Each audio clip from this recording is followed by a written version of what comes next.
not rely on anyone else to step up to the plate and advocate on behalf of the voices of those who are not here and who are behind bars and who are afraid to be seen in the rotunda of the Capitol because they're afraid of being judged. It's time out for all of that. When we look around, we see people from all different racial and ethnic backgrounds. Some able, some disabled. Some who identify as LGBTQIA. Some who are wealthier and some who are poor. We represent the fabric of what is best about this nation.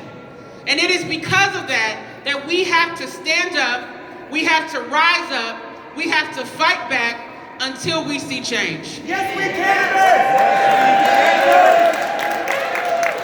So thank you all for allowing me to be here today.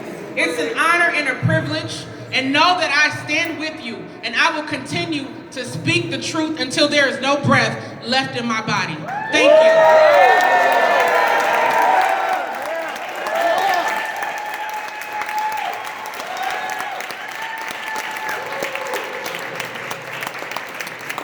Before we call up our next speaker, how many of you vote? Raise your hand.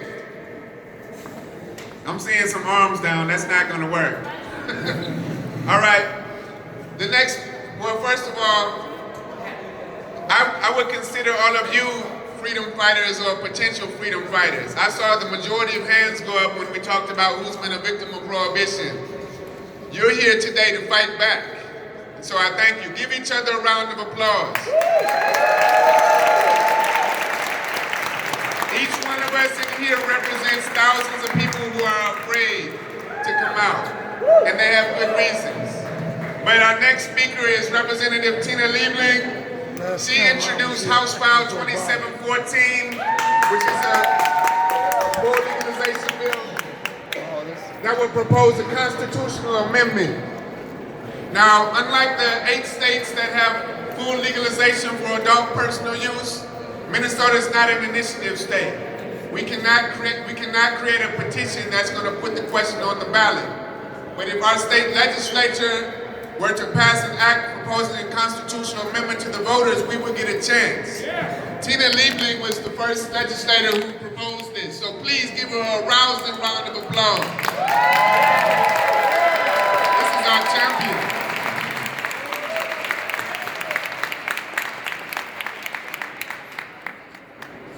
Thank you, everybody. You know, when I walked into the building, it was full of your voices. You are making a lot of noise, and it's good. More noise than our numbers today.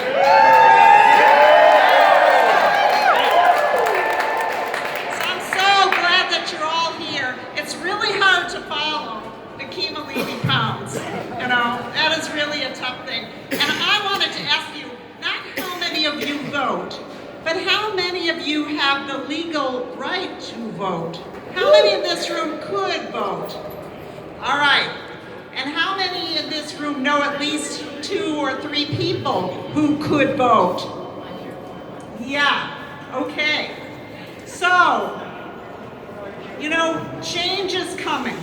Change is coming, but it's not gonna come by itself. It's gonna come when we all make it come. Now, today, you might have seen there was another rally outside. There's anti-gun violence rally, right? And we all know that kids are rising up all over this country about gun violence. We are seeing a real movement. We are seeing what it means to bring pressure to bear on your elected officials. And I think we're gonna see in this next election what that pressure can do at the polls. All of us who want to make change, who want cannabis to be legal, need to do the same. So there's a couple things we need to do.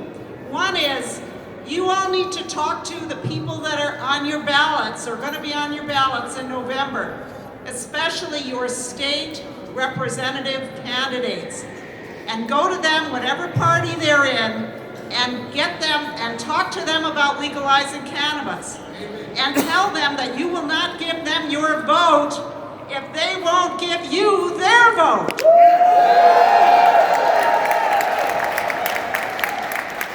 And you need to get your family and your friends and your neighbors to do the same. We need to make this an issue in this next next election. Because it's a lot easier to go, when you got people who are committed to making change, than it is to take people who don't want to make change and change their minds. So that's the first thing.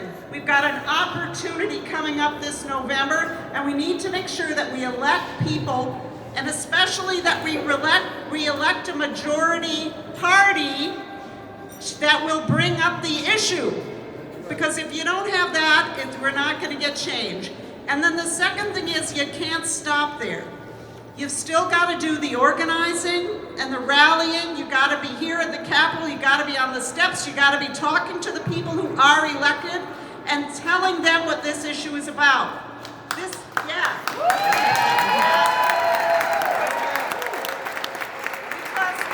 Kima said this very, very well. This is not just an issue about, about weed, right?